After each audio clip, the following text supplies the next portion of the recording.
Mesdames et messieurs, chers amis, merci d'être venus à cette galette des patriotes de la Creuse, où j'ai le plaisir et l'honneur d'accueillir Marie-Christine Arnautu, notre vice-présidente. Alors moi je ne vais pas vous parler très longtemps, puisque c'est elle la vedette qui va expliquer un peu tout ça. J'ai quelques mots à dire concernant la Creuse.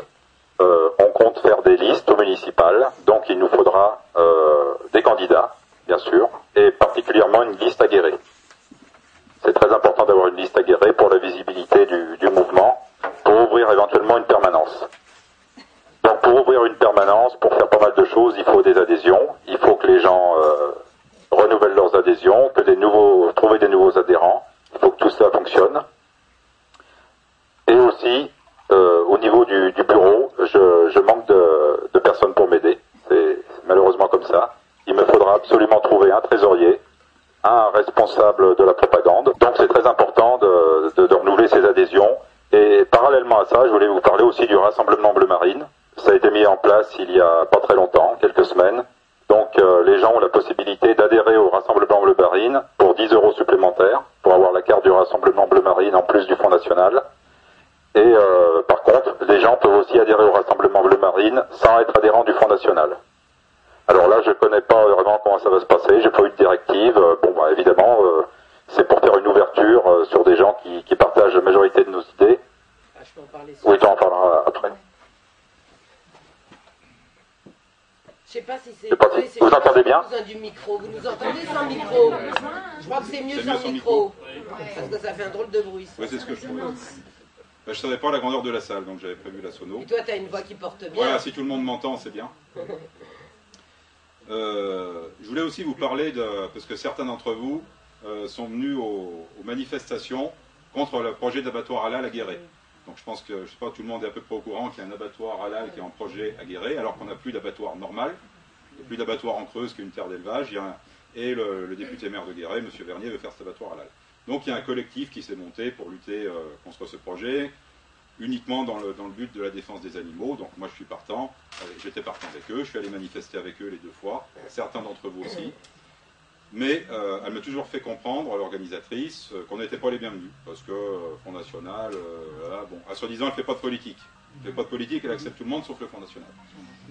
Et où ça s'est envenimé, c'est il y a environ un mois, elle a fait paraître dans sa page Facebook, elle a carrément mis une petite phrase que je vais vous citer, puisqu'elle est quand même grave.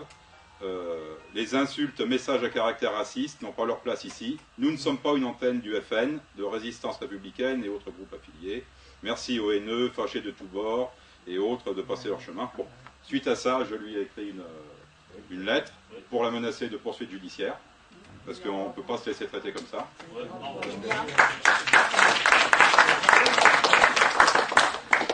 Elle a compris et elle a enlevé ces phrases de son site Facebook.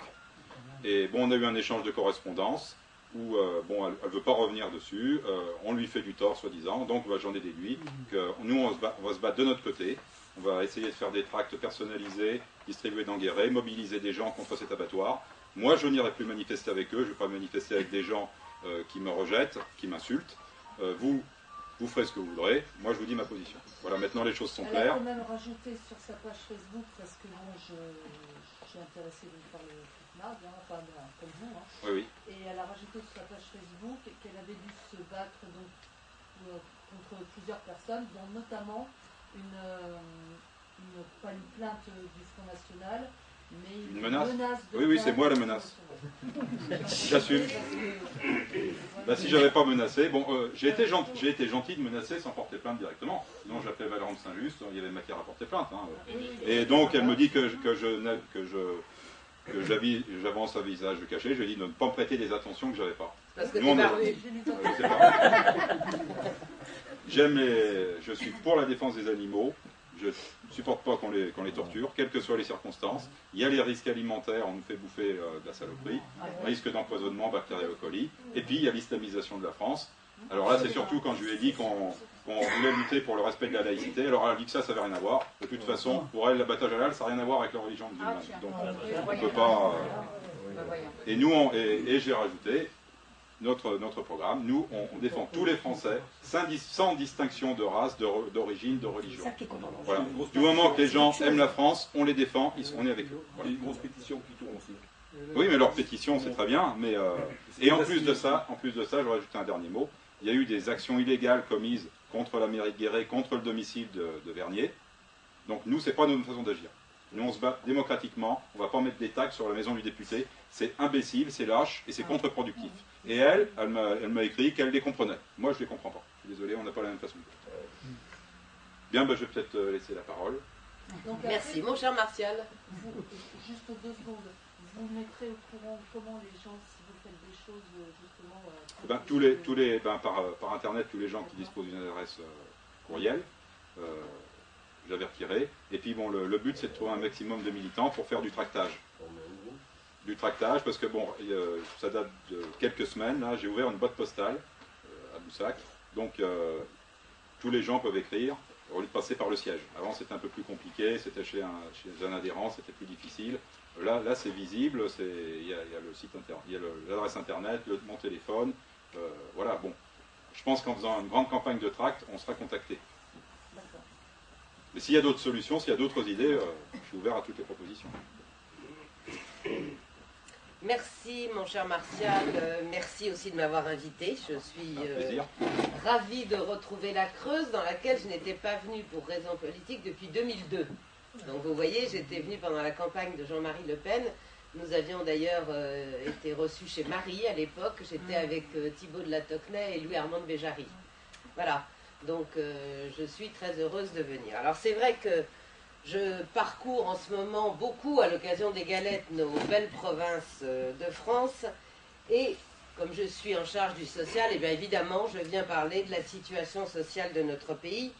Et j'avoue, mes chers amis, que ce n'est pas une tâche très facile, parce que quand on va avoir des amis comme vous l'êtes, comme le sont tous les départements de France, eh bien on préfère, en tout cas moi je préfère avoir avec eux des conversations optimistes, parler d'événements heureux et qui font repartir tout le monde le cœur léger. Alors je vous demande pardon d'avance si je ne peux pas, malgré toute ma bonne volonté, vous tenir un discours réconfortant, en tout cas sur le constat. Il sera beaucoup plus réconfortant, je vous rassure, sur les solutions. Alors, je suis quelqu'un d'optimiste, vous savez, et je regarde à chaque fois les statistiques officielles de la conjoncture régionale du département ou de la région dans lesquelles je vais me rendre. Et j'espère toujours que ce sera moins catastrophique qu'ailleurs. Alors, j'ai regardé, évidemment, le Limousin, et j'ai vu que le Limousin...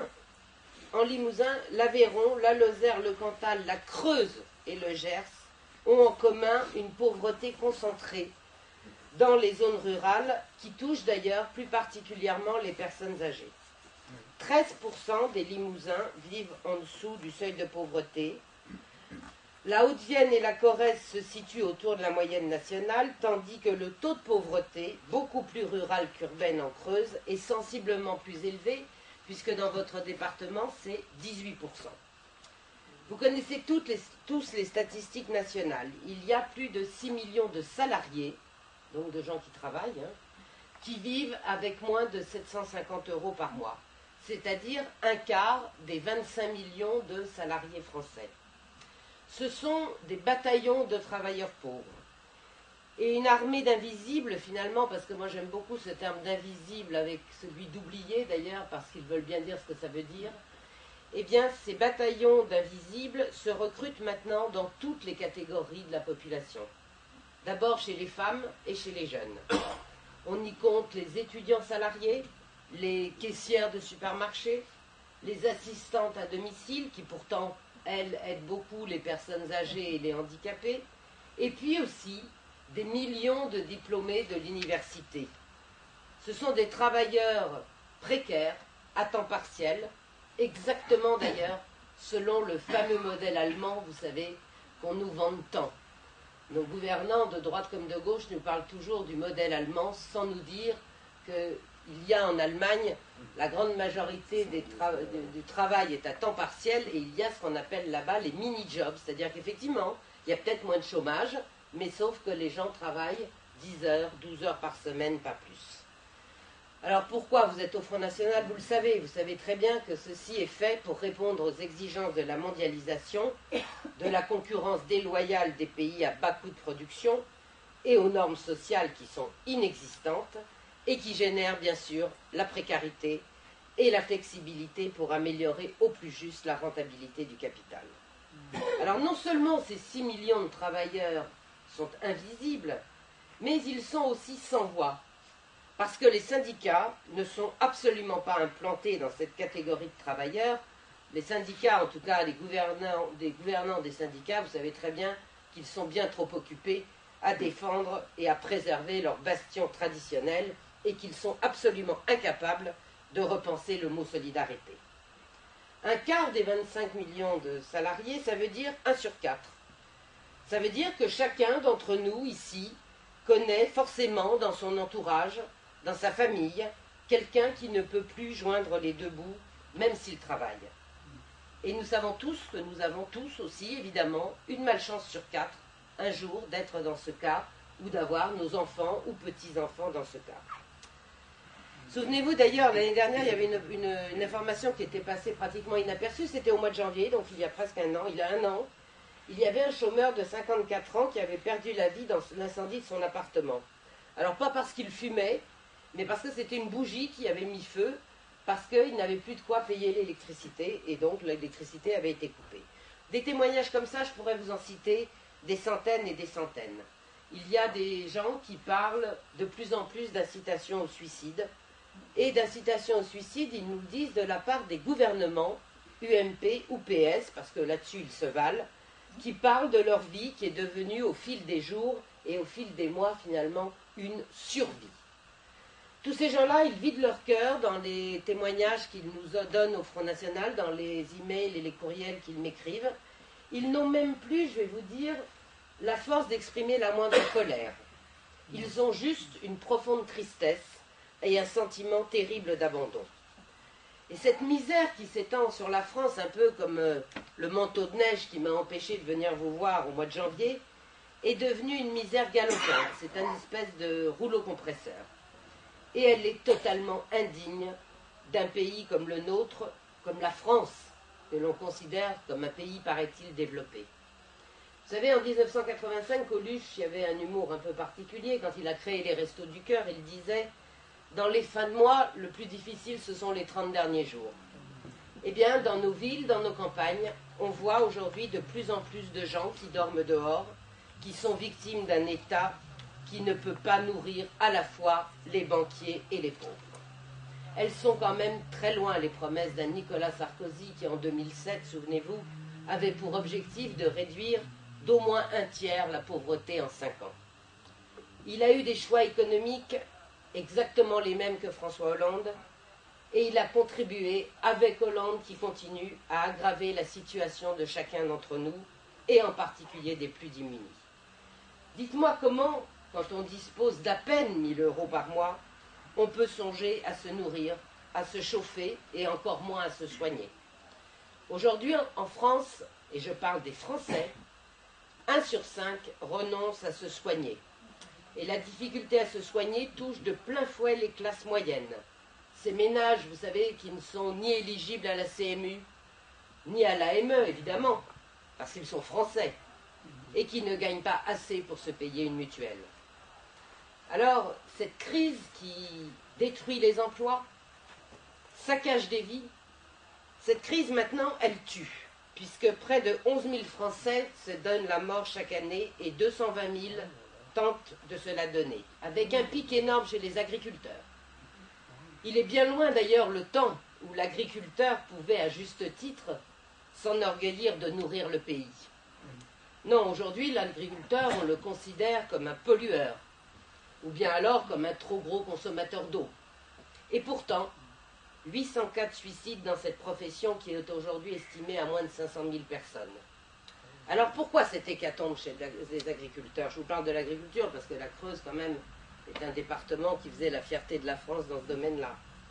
Le président de la coordination rurale l'année dernière, M. Lannes, disait qu'il y avait un silence politique scandaleux autour du suicide paysan. Mais voilà, il faut faire allégeance là aussi au lobby de l'industrie agroalimentaire Et surtout, ne pas remettre en cause le système mis en place et qui profite à une minorité, les multinationales. Les différentes politiques agricoles successives ont souvent entraîné les paysans vers des endettements insoutenables. Et pourtant, la réalité matérielle de la France, et je le vois moi en ce moment, puisque je vous dis, j'essaye d'aller le plus possible dans nos régions, parce que la France n'est pas Paris, eh bien la réalité matérielle de la France qui est arpentée en ces territoires, ce sont ces paysans. Ce sont les agriculteurs, les éleveurs, les bûcherons, les pêcheurs, ceux qui lui donnent sa physionomie qu'elle a aujourd'hui, en faisant de ces terres des espaces vivants, des espaces qui sont toujours en mouvement, toujours animés, toujours changeants. Ce qui compte, ce qui a compté pendant des siècles, c'était justement cette présence humaine pour mettre en valeur la France, pour lui donner ses couleurs et ses formes par-delà les époques. Durant des siècles, les Français ont vécu en harmonie avec ces espaces d'ailleurs qui se sont synchronisés à leur rythme, soit en les subissant, soit peu à peu en les valorisant, et connurent un attachement nécessaire et évident à la terre où ils naissaient, dont la physionomie d'ailleurs marquait les âges de leur existence. Cette physionomie qui constituait leur horizon professionnel et personnel et qui les nourrissait. Le travail de la terre déterminait les manières de penser et de voir et structurait les rapports sociaux, comme il a vraisemblablement d'ailleurs créé la famille telle qu'on la conçoit dans notre pays, telle qu'on devrait la concevoir, je devrais dire maintenant, dans notre pays, car le réseau de parentèle ainsi considéré était bien sûr optimal pour l'exploitation d'une parcelle. Je crois que les Français, d'ailleurs, mes amis, ont vécu plus heureux.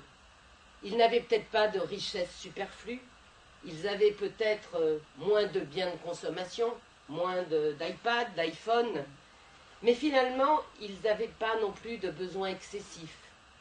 Et ils avaient ce que nous n'avons plus aujourd'hui, et ce qui était quand même la marque de fabrique du monde agricole et du monde paysan. Il y avait des réseaux d'entraide, de réjouissance aussi, qui étaient beaucoup plus forts. La figure d'excellence du Français, vous savez, ce chef juste et humble, bon père de famille, rigolard parfois, âpre à défendre les biens des siens lorsqu'ils étaient menacés, et elle constituait l'armature morale de la France avec ce qu'on appelait le bon sens paysan. Je reste convaincu d'ailleurs que la France ne s'est jamais remise d'avoir perdu ses paysans. Dans les tranchées de la Grande Guerre d'abord, et puis dans les mirages de la publicité, ce sont quand même des vies de sage abnégation, de sens des responsabilités, de courage, du devoir, de travail mesuré par des besoins modestes, de fréquentes fêtes, repas et réjouissances, de lutte commune et de solidarité, lorsque cela s'avérait nécessaire, par exemple au temps des moissons, qui ont disparu. Alors aujourd'hui, je vous le disais, eh bien, le suicide a remplacé tout ça. Il reste la deuxième cause de mortalité chez les jeunes, après les accidents de la route. Et maintenant, il touche les plus de 80 ans, qui cèdent eux aussi devant la maladie et la solitude. Est-ce que ça va mieux chez nos voisins? Non. L'Espagne, qui est la 4e économie de la zone euro, affiche les ingrédients d'une crise sociale majeure. Un quart des actifs au chômage, une politique d'austérité historique, des coupes implacables dans des secteurs pourtant essentiels comme l'éducation et la santé, et des milliers de familles surendettées qui sont jetées à la rue. Dans ce pays où 2 petits propriétaires menacés d'expulsion se sont suicidés récemment, comme en Grèce ou en Italie, 2 autres pays du sud de l'Europe qui sont minés par la récession, la crise vire à la tragédie. Ce ne sont pas, mes amis, ce qu'on nous dit, c'est-à-dire des suicides liés à la crise, non. Ce sont des crimes qui sont cautionnés par l'État, un État méprisant, un État condescendant envers les plus démunis. Et je disais aux journalistes tout à l'heure qu'il y a un exemple quand même très récent, et je reprends là les termes d'un site internet qui a cité avant-hier l'exemple récent du scandale de la viande de cheval, qui est en cela assez révélateur. On a trouvé la solution pour écouler les stocks de produits surgelés à la viande de cheval. Eh bien, ces stocks, on va les redistribuer aux associations. Alors comme ça, on peut se dire c'est bien, ils ne seront pas gaspillés et ils pourront nourrir avantageusement les plus pauvres. Ben oui, parce que ça éviterait de jeter la nourriture et d'aider les gens ça permettrait d'aider les gens dans le besoin.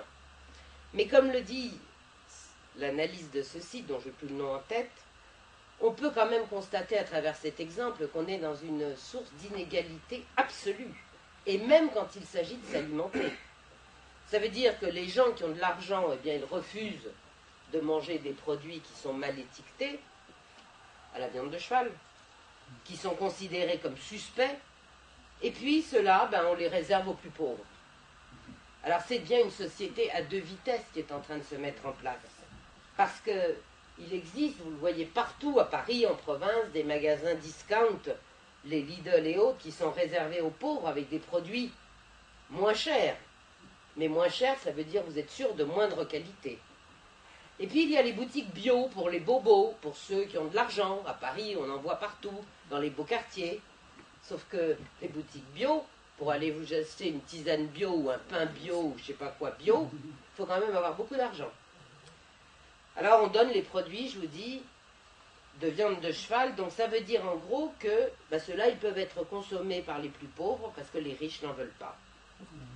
Ça veut dire bien une nourriture pour les riches, une pour les pauvres. Des magasins pour les uns, des magasins pour les autres. Alors, est-ce que cette manne gratuite à bas prix devrait réjouir les plus pauvres? Oui, bien sûr. Mais enfin, cette inégalité, elle s'installe maintenant dans la qualité de vie. Et pourtant la nourriture, elle est essentielle pour la santé, pour le bien-être. Tu parlais des abattages halal qui ont d'ailleurs été dévoilés, où tout le monde a pris un voile pudique en disant « Mais Marine Le Pen, avec quelle honte ?» Mais oui, mais c'était déjà ça aussi. Ça veut dire qu'aujourd'hui, vous ne pouvez pas être sûr de la nourriture que vous donnez à vos enfants et que vous-même, vous mangez. Alors que l'on soit riche ou pauvre, vous connaissez la fable de notre bon La Fontaine, eh bien aujourd'hui, il s'agit, après la justice et après tant d'autres pans de notre société, c'est appliqué aujourd'hui à la nourriture. Est-ce que ça va mieux en Grèce? Pas vraiment. Chômage record en Grèce, 26%. L'impact social le plus dramatique de la crise, puisque 31% de ses habitants en 2011 étaient en danger de pauvreté ou d'exclusion. Bonjour mesdames, allez vous installer, je vous en prie. Alors est-ce que notre cher gouvernement hollandéro, quelle bouée de sauvetage lance-t-il à nos compatriotes? Aucune. Aucune. Parce qu'après la délocalisation des usines, des entreprises, eh bien maintenant on en est à la délocalisation mortifère des personnes. Ça fait déjà un moment d'ailleurs, vous savez que je m'occupe aussi du handicap, que les gouvernements français, de droite comme de gauche, sont totalement incapables d'assurer une solidarité envers les handicapés. On les envoie en Belgique, on les envoie en Suisse. J'ai une enfant handicapée, donc je sais ce que c'est, je suis passée par ce parcours-là, et je peux vous dire que pour les avoir et pour pouvoir maintenir vos enfants en France, c'est extrêmement difficile. Et bien maintenant, c'est les personnes âgées qu'on délocalise. Parce que comme les maisons de retraite sont beaucoup plus chères, eh bien on les envoie en Tchéquie, ce qui est quand même extrêmement pratique, vous reconnaîtrez, pour maintenir le lien familial, ou en Allemagne. Ce n'est pas que la gauche, mes amis, ce n'est pas que la gauche. Parce que tout ça se fait en connivence totale et en complicité, même pas voilée, avec le MEDEF. Syndicats et gouvernements sont en train, par exemple, d'accepter la scandaleuse proposition de désindexer les retraites complémentaires de l'inflation, les retraites normales et les retraites complémentaires. On a déjà mis une nouvelle taxe, vous savez, de 0,3% sur les retraites. La désindexation en elle-même est déjà extrêmement condamnable. Mais la méthode fallacieuse du gouvernement l'est tout autant, parce qu'il s'appuie sur les négociations des partenaires sociaux. En réalité, ni plus ni moins, sur les propositions ultralibérales de MEDEF et de Parisot, qu'on a appelé Poutine d'ailleurs, soutenues par des syndicats complices, pour s'attaquer sans retenue et sans discernement au pouvoir d'achat des retraités. Et déjà 1 million d'entre eux aussi vivent en dessous du seuil de pauvreté. Par tous les bouts, ce gouvernement ponctionne les Français. Il n'avoue pas ses intentions, mais elles sont extrêmement claires. récupérer un maximum d'argent par des impôts, des taxes de toutes sortes, désormais par des baisses dans des pensions pour obéir aux diktats de l'Union européenne, de la BCE et de FMI. Nous prenons, mes amis, clairement le chemin de l'Italie, quoique l'Italie, ils ont eu un sursaut patriotique en rejetant et en renvoyant dans ses buts Mario Monti, qui était quand même l'icône de Bruxelles, mais nous prenons le chemin, en tout cas, de l'Espagne, du Portugal, de la Grèce. Cette fracture, mes amis, elle n'est pas que sociale. Il y a une fracture sociale indéniable aujourd'hui en France, énorme. Et puis il y a aussi une fracture sociétale. Parce que derrière le dogme de l'Europe de Bruxelles, nous venons de vivre au mois de janvier un autre dogme. Il y a cette culpabilité engendrée par les pseudo-experts, vous savez, ceux qui sont experts. Ils sont sociologues, ils sont observateurs autoproclamés, et bien sûr par l'ensemble des médias. Pour les plus anciens du Front National, Marie, nous avons tous subi cette logique implacable qui a été distillée depuis l'école maternelle. Si vous êtes patriote, si vous défendez la priorité nationale en termes d'emploi et de logement par exemple, si vous voulez que la France, notre pays, retrouve la maîtrise de ses frontières et sa souveraineté nationale, vous êtes xénophobe. Eh bien aujourd'hui, nous avons subi et nous subissons exactement la même chose avec cette loi inique, qui n'est pas le mariage pour tous, non. C'est le mariage des homosexuels et l'adoption. Si vous la combattez, ce n'est pas parce que vous voulez préserver la structure de la famille comme élément fondamental de notre société. Non, c'est parce que vous êtes homophobe, forcément. C'est un peu binaire comme raisonnement, vous en conviendrez. Et c'est surtout d'une effroyable mauvaise foi. Mais quel mépris encore, là, mes chers amis, envers le million de dépassés d'ailleurs, parce que c'était au moins 1 300 000, Martial, tu étais aussi à la manifestation. Nous y étions avec la majorité des cadres et du bureau politique.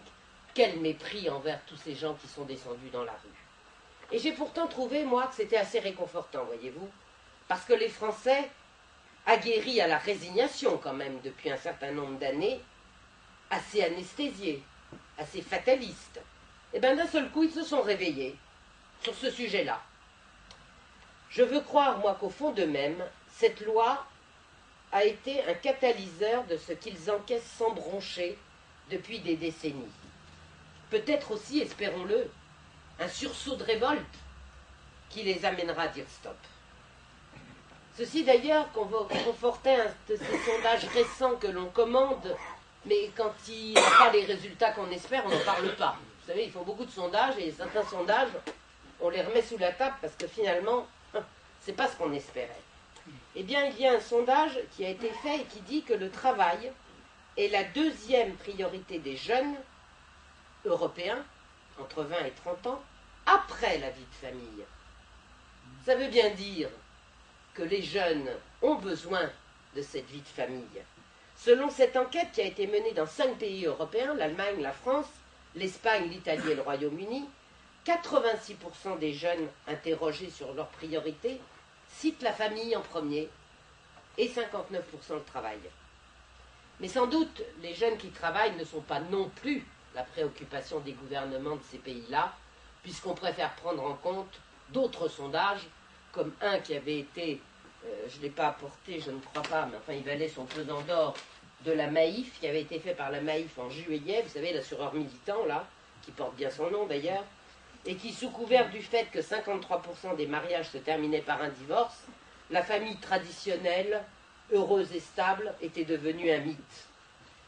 Et il citait un psychiatre qui affirmait que le modèle, très élégamment appelé PME, moi le PME pour moi c'était autre chose, mais pour eux c'est père-mère-enfant, et bien c'était désormais une exception culturelle. Il ne s'agit donc plus, mes chers amis, aujourd'hui de fonder une famille, mais on fait famille. Voilà, c'est le mot à la mode de la ministre Bertinotti. Vous faites famille. Ben oui, comme vous faites du ski, vous faites cuire un steak, ben vous faites famille. Moi je vous dis qu'on a perdu la boule. On a perdu la boule. Parce que nation et famille, ce sont les deux piliers indissociables d'une société épanouie, d'une société solidaire, d'une société généreuse.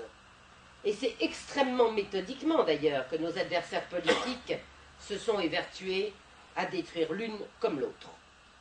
Fracture sociale, fracture sociétale, fracture territoriale enfin. Parce que ce tract que je vous engage à distribuer parle de lui-même. Bien sûr qu'il y a du texte derrière, mais quand on voit ça, et ça s'applique évidemment à un territoire comme le vôtre, vous voyez, rendons la parole à la ruralité, l'usine délocalisée, les commerces fermés, l'école fermée, la gendarmerie fermée, la poste fermée. Voilà. Donc, distribuez-le, ce tract. Je vous assure que les gens le comprennent, ça. Alors, nos compatriotes, aujourd'hui, ils n'ont plus que deux solutions. Soit ils se résignent, et puis ils attendent, à l'instar des Espagnols, des Grecs, des Portugais ou des Italiens, de basculer inexorablement vers des tragédies sociales majeures qui entraînent déjà surendettement, chômage, suicide, expulsion. Soit ils rejoignent la révolution patriotique et sociale que propose Marine Le Pen à ces millions d'invisibles.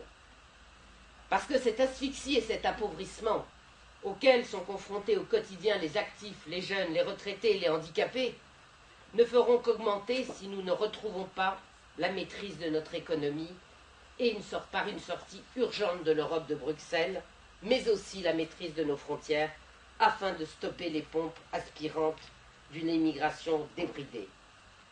Ce n'est que par le recouvrement de notre souveraineté nationale que la solidarité pourra enfin s'exercer face à nos compatriotes. Et il y a une bonne nouvelle ce matin, c'est celle-là. C'est la page du JDD, pourtant que j'aime pas comme journal. Je vous avoue que le journal du dimanche, c'est rare que j'en fasse la pub. Mais là, je vous la montre, parce que Marine Le Pen est la deuxième femme politique préférée des Français. Mais pas seulement pour le côté people, ou parce qu'elle est blonde, ou parce qu'elle est jolie. Non. Ce sont les idées politiques qui sont prônées par le Front National et par Marine Le Pen, et en particulier la souveraineté nationale, qui rentrent petit à petit dans le cœur des Français et dans leur tête. J'étais hier au Conseil national, et vous avez sans doute vu, si vous avez eu le temps de regarder la télévision aux informations, que Marine a lancé un avertissement extrêmement solennel à François Hollande, en lui disant, voilà, tout ce que je viens de vous dire, et je vais vous le redévelopper un petit peu, mais je ne veux pas non plus vous prendre trop de temps, mais vous savez, il y a une passion chez moi sur ces sujets-là. Tous ces plans d'austérité, cette misère dans laquelle nous nous trouvons, il faut que ça s'arrête. Il faut que ça s'arrête. Donc, nous allons profiter des municipales d'abord, et puis des européennes, parce que c'est du pain béni, les européennes, l'année prochaine. Donc, soit François Hollande accepte et fait un référendum au mois de janvier 2014 pour demander aux Français si oui ou non ils veulent rester dans l'Europe de Bruxelles, et je pense que là, il n'y a pas grand risque. Enfin, pour lui, il y en a un grand. Pour les Français, ce serait quand même salvateur. Soit il refuse de le faire, et soit à ce moment-là, nous chargerons de faire des élections européennes un véritable référendum. Et nous verrons bien. Mais moi, je prends l'engagement, et je reviendrai vous voir en juin 2014, je suis sûr de ce que les Français diront. Parce qu'avec 5 millions de chômeurs auxquels ne sont proposés que des emplois précaires, des emplois sans avenir, contrairement à ce qu'on raconte, ou ces mini-jobs sur le modèle allemand, le quinquennat de François Hollande, vous l'avez bien compris, ne fera qu'accélérer la destruction de notre pays, qui a été initiée d'ailleurs par l'ensemble de ses prédécesseurs. Quoi de plus normal d'ailleurs, puisqu'il n'a pas changé une virgule, une ligne, un point au traité mortifère de Bruxelles, du traité européen, qui est un gage de solidarité entre les banques. Il peut être comblé d'ailleurs, parce qu'il a dit qu'il détestait les riches. Et bien maintenant, il est content, il se trouve à la tête d'un pays où bientôt il n'y aura plus que des pauvres.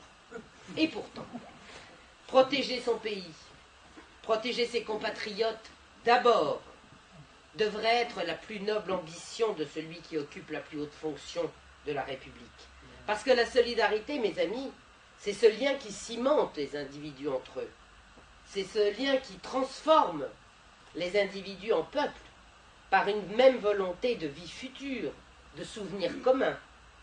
Ce n'est pas une construction artificielle, dictée pour des fins mercantiles ou des visions planétaires, non.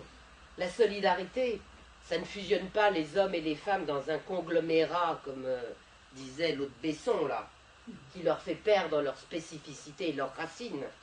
La solidarité nationale que nous prenons, nous, elle est ni de droite ni de gauche, mais le peuple français y est profondément attaché. Et plus ses repères disparaissent, plus il aspire d'ailleurs à s'ancrer dans ses valeurs. Alors si la France aujourd'hui semble basculer dans un chaos social dans les péripéties, on se rend compte que les Français à chaque élection abandonnent de plus en plus le combat politique et les compétitions électorales. Vous avez vu le taux d'abstention quand même énorme qu'il y a à toutes les élections, sauf à la présidentielle, et pourtant, ce serait plutôt les législatives sur lesquelles il faudrait se mobiliser. Alors, d'un côté, ils ont conscience des déséquilibres profonds qui affectent notre nation. Et pourtant, notre France est désordonnée. Elle est désordonnée parce que d'un côté, il y a une opulence de plus en plus ostentatoire, et de l'autre, une misère en constante progression. Parce qu'il y a quelques entreprises prospères, la plupart du temps des multinationales d'ailleurs, et puis de l'autre côté, un chômage considérable. Parce que les richesses sont concentrées chez quelques-uns, sans plus aucun d'ailleurs repère national ou patriote, et puis dans les grandes majorités des régions et des territoires, tout se désertifie. Parce que la plus grande majorité des Français vit de moins en moins bien et se précarise. Parce que les conditions de travail se dégradent de jour en jour. En somme, parce que les hommes et les femmes ne sont plus l'objet de l'activité économique. Ils n'en sont plus que les outils et les auxiliaires. Deux raisons majeures expliquent que la diffusion de ces sentiments ne produise pas pour autant d'engagement politique. D'abord, parce que quand même, tout est fait pour donner à croire aux Français que la politique, ça ne sert à rien. Ça n'a plus de prise sur rien. Les ministres, les parlementaires, les éditorialistes, les journalistes, tous délivrent à longueur de journée le même message de la fatalité et les conditionnent aux abandons. D'autre part, et c'est important aussi, tout est fait pour exclure les Français, des couches moyennes particulièrement, de tous les organes de représentation, pour les cantonner dans les partis politiques aux tâches d'exécution. Regardez comment la direction de l'UMP et du PS, pour ne parler que de cela, s'est retrouvée progressivement monopolisée par des jeunes cadres qui arguaient de la compétence de leurs grandes écoles, par des parcours scolaires extrêmement brillants, mais en même temps, ils en ont évincé les militants, les vrais, vous. Ça, nous ne faisons pas ça au Front National. Les militants qui s'étaient réalisés en progression interne. Et je rappelle, parce que depuis que j'ai trouvé ça au mois de janvier, je le répète dans toutes mes interventions, parce que j'adore Pagnol. Hein. Oui. Et il y a Pagnol qui dit à un moment, il fait dire à César, « L'instruction t'a peut-être embelli le cerveau, mais elle t'a gâté le cœur. » C'est une jolie phrase. Eh bien, aussi bien à gauche qu'à droite, mes amis, les chefs d'origine modeste s'étaient petit à petit élevés dans les hiérarchies professionnelles et partisanes. Eh bien, ils ont été remplacés par des jeunes qui se cumulaient effectivement des scolarités prestigieuses, à Polytechnique, à HEC, à Normal Sup. Mais leur émergence a coïncidé avec l'accélération de tous les déclins. Parce que dans tous ces partis politiques, il n'y a plus que ça. Donc, il y a cette pensée unique, vous voyez, qui n'est plus la pensée des militants, qui n'est plus la pensée de la base, qui n'est plus la pensée de ceux qu'on écoute de la France, des Français qui, eux, savent, parce qu'ils travaillent, parce qu'ils vivent au quotidien. C'est fini, ça. Alors, ne me faites pas dire ce que je n'ai pas dit, c'est-à-dire que le diplôme, évidemment, confère des compétences, c'est sûr. Mais il ne s'agit pas ici d'un problème de compétences, mais d'un problème d'intérêt. Parce que les hommes politiques sont des représentants des intérêts. Eh bien, contrairement à ce que laissent à penser les lieux communs journalistiques, il n'y a pas de coupure, je ne crois pas, moi, entre les élites et le peuple. Il y a des groupes sociaux concurrents qui sont animés par des intérêts divergents. Et vous le savez, au Front National, Jean-Marie Le Pen, combien de temps l'a-t-il répété? Notre trésor, ce sont les militants, comme vous. C'est-à-dire ceux qui n'économisent ni de leur temps, ni de leur énergie, ni de leur argent même parfois. Et Dieu sait si les sacrifices des militants nous ont permis aussi de subsister pendant ces 5 dernières années. Mais ces militants, c'est le ciment des conquêtes électorales. Et vous allez être le ciment d'ailleurs de la conquête électorale des municipales. Parce que la fatalité n'est qu'une fiction. D'autres options sont possibles. Vous le savez d'ailleurs, sinon vous ne seriez pas là. Vous ne vous seriez pas engagé dans le combat politique et démocratique qui est le nôtre. Et si on fait juste un petit peu d'histoire, et après je vais vous laisser goûter cette fameuse galette creusoise, que j'ai envie de goûter aussi quand même, l'étude du processus historique de la construction de l'État nous permet quand même d'observer que certaines institutions sont capables d'assurer l'équilibre, la prospérité et une répartition harmonieuse des richesses, pour le profit de tous. C'est l'État planificateur des 30 Glorieuses, c'est l'État protecteur du début de la Troisième République, c'est l'État acteur du colbertisme. Et puis il y a d'autres options, au contraire, qui ont réclamé le recul de l'État et de toutes les régulations publiques, qui ont produit le chômage, l'atonie de la croissance, l'explosion des inégalités pour le profit d'une minorité et le déclin de la France. C'est l'État de la monarchie de Juillet, l'État de Turgot. La seule politique à mener doit donc consister à bâtir une France harmonieuse et prospère, en délibérant son avenir, en s'occupant de son avenir, en planifiant la physionomie future, et puis en invitant les Français à en être les acteurs, à s'y conformer par des incitations structurelles, je pense aux voies de communication, aux équipements publics, aux débouchés économiques, aux formations professionnelles. Toute la question est là. Est-ce qu'on veut laisser le hasard de la concurrence et du marché fixer les formes de la France, ou bien est-ce que l'on veut déterminer rationnellement l'avenir de notre pays, c'est-à-dire y réfléchir, l'anticiper, le façonner progressivement selon les critères de la justice et de la morale. En matière sociale, c'est exactement la même chose.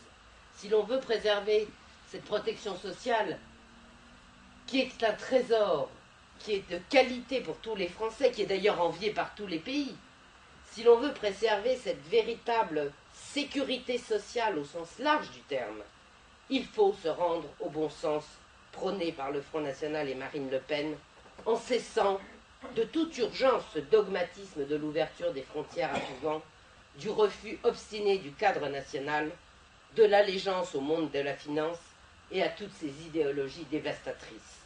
Nous devons retrouver bien sûr notre souveraineté nationale. C'est seulement ça qui nous fera revenir progressivement, ça ne se fera pas du jour au lendemain, au plein emploi.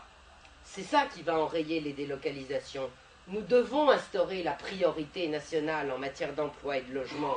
Nous devons redonner à l'État ses prérogatives régaliennes de solidarité nationale envers les plus vulnérables d'entre nous. Voilà ce que je veux, voilà ce que Marine Le Pen veut. Redonner à nos compatriotes l'espoir, parce que rien n'est inéluctable, vous le savez bien. Vous l'êtes, vous, les anciens militants du Front National, et puis les nouveaux, auxquels je souhaite d'ailleurs largement la bienvenue. Je voulais aussi saluer nos amis des PS qui sont toujours là, ils sont très discrets, ils sont trop discrets. Je vais vous demander d'entrer et de les applaudir parce que ça fait des années et des années.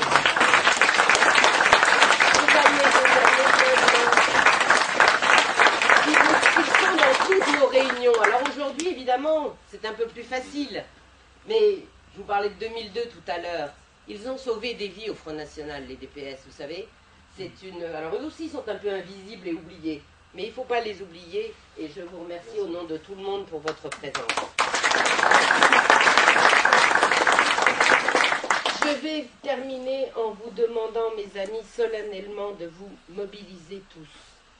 Parce que nous sommes extrêmement proches de la victoire de nos idées, d'une idéologie nationale. Je vous assure, c'est vrai. Il faut vous mobiliser, il faut aider Martial pour ses listes municipales. Il faut, par exemple, impérativement qu'il y ait une liste municipale, au moins à Guéret. Parce que, comme dans les conseils régionaux, les élus du Front National sont là, évidemment, pour témoigner. Et c'est important d'offrir un témoignage de ce qui se passe, de faire part de tous les scandales qu'il peut y avoir dans les diverses institutions et administrations. Mais pas seulement. Les élus sont aussi des forces de proposition. Ce sont des empêcheurs de tourner en rond, mais plus nous serons nombreux dans les municipalités, plus ce sera important. Donc on va vous distribuer. Il y en a d'autres? C'est pas bien. Donc on va photocopier et on va faire une feuille en vitesse. Voilà, c'est pas compliqué à faire. Nom, prénom. Vous savez qu'aux élections municipales, les femmes peuvent se présenter sous leur nom de jeune fille, sous leur deuxième, troisième, quatrième prénom. Les hommes peuvent se présenter aussi sur leur deuxième prénom. Et puis zut, vous n'avez pas à avoir honte de porter les valeurs nationales, ni de combattre pour les fronts nationaux, pour le Front National. C'est vous, dans chaque village, dans chaque ville, qui allez remettre au premier plan ces invisibles, qui allez redonner cette entraide solidaire pour tous nos compatriotes. Vous connaissez forcément dans vos familles, dans vos milieux professionnels, des amis, des gens qui sont prêts, eux aussi, à tendre une main fraternelle à notre cause nationale. Faites appel à eux. Redonnons au Front National quand même sa vocation essentielle d'espoir et de solidarité. Et alors, la dernière bonne nouvelle, Marine nous a dit hier au Conseil national que les adhésions qui avaient été enregistrées au plan national, je vous parle, mais ça se vérifie dans toutes les fédérations, en janvier 2013, donc il y a un mois, étaient en forte progression par janvier 2012. Et pourtant, en janvier 2012, nous étions en pleine campagne. Donc on pouvait penser déjà à l'époque, il y avait beaucoup de gens qui nous rejoignaient. Eh bien, aujourd'hui, ce flux d'adhésion que nous avons là depuis cette année, alors que nous sommes dans une année sans élection, est tout à fait réconfortant. Ça veut bien dire que les gens prennent conscience. Les gens sont en train de se réveiller, enfin. Enfin. Je sais, moi, que les gens, ça fait 40 ans quand même, j'ai commencé très jeune, mais je suis aux côtés de Jean-Marie Le Pen depuis novembre 2013. Donc, 1973. Ça fera 40 ans au mois de novembre 2013. Voilà, 1973. J'avais eu la chance de travailler avec lui à la SERP quand j'étais une jeune étudiante. Donc, je sais combien est importante pour les jeunes particulièrement la valeur d'exemple.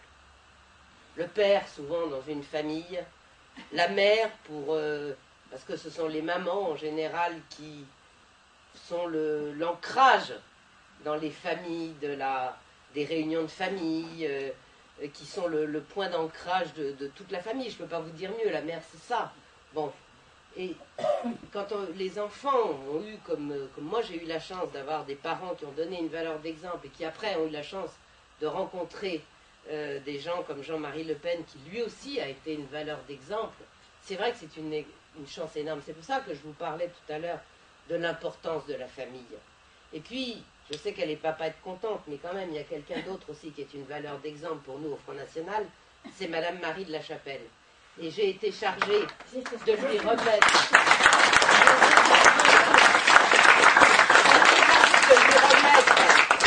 la flamme d'honneur qui est la flamme d'argent et qu'elle mérite largement, sauf que moi je deviens aveugle aussi, donc j'ai besoin de mettre mes lunettes, voilà, il ne faut pas que je la pique, Marie en plus, et donc c'est le président d'honneur, vous voyez ça fait beaucoup d'honneur, qui m'a chargée de vous la remettre, Marie, et j'en suis très fière. J'en suis très fière parce que vous la méritez, et vous êtes pour cette fédération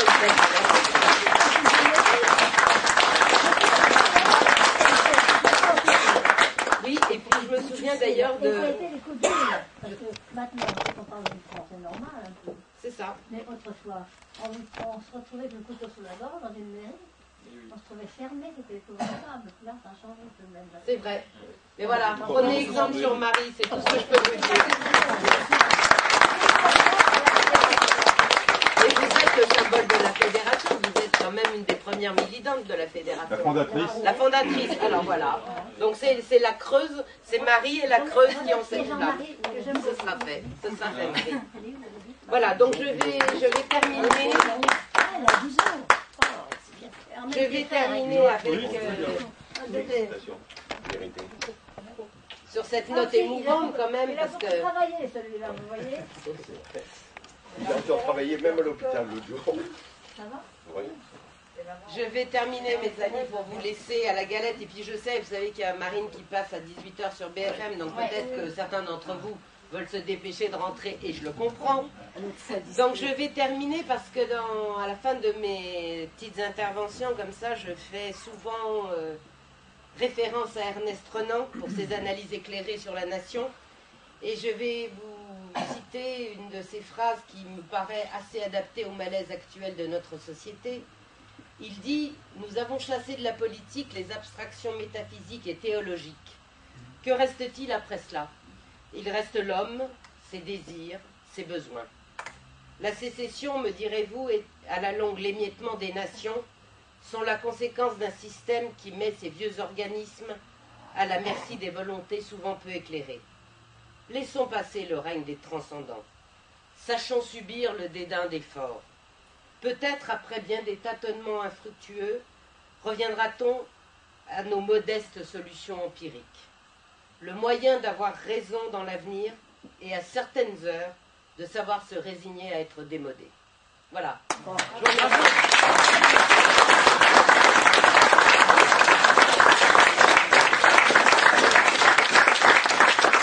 Merci beaucoup, merci de votre accueil. Si vous avez des questions, n'hésitez pas.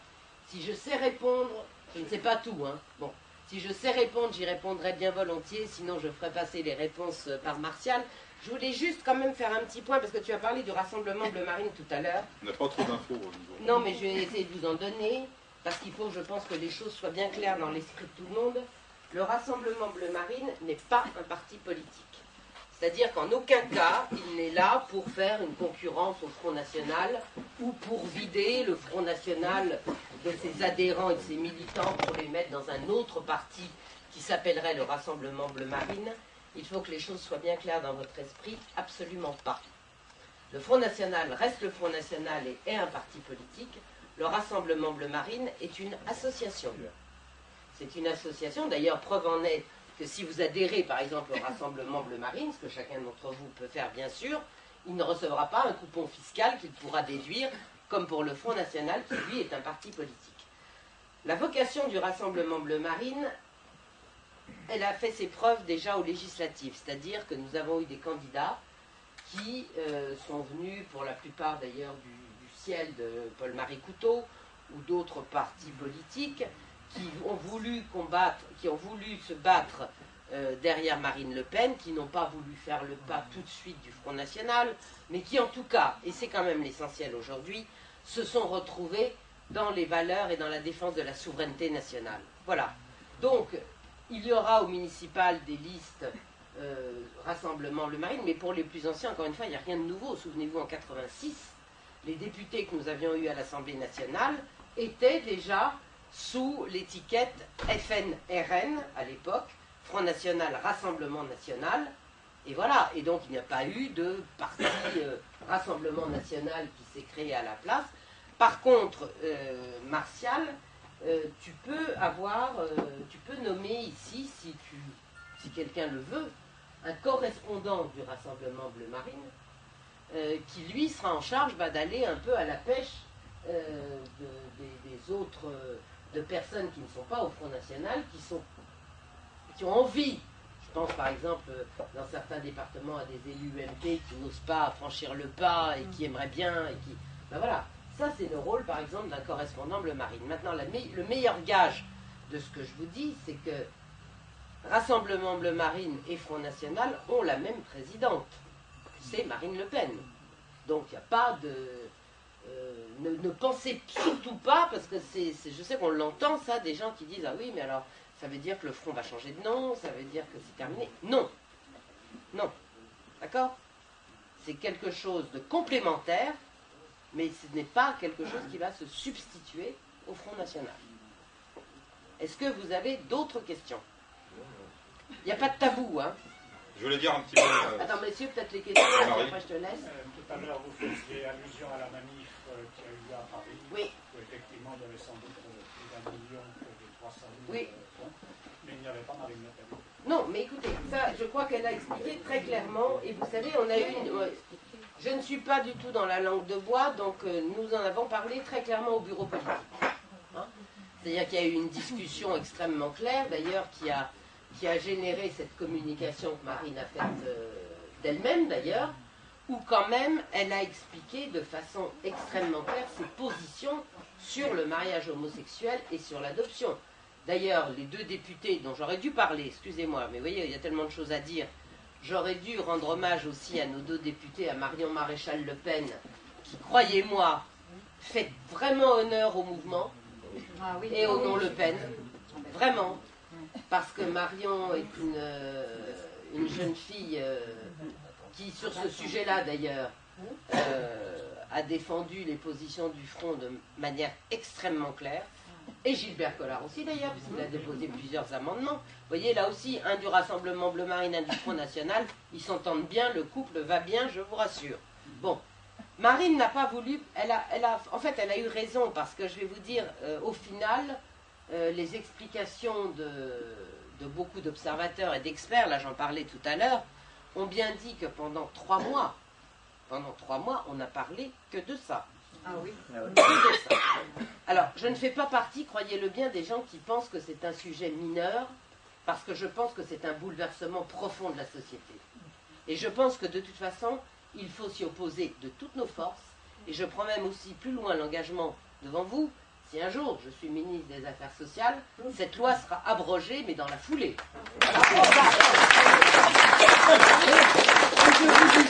Et je vous dis ça avec l'assentiment de Marine Le Pen, avec laquelle j'ai eu de nombreuses discussions sur le sujet.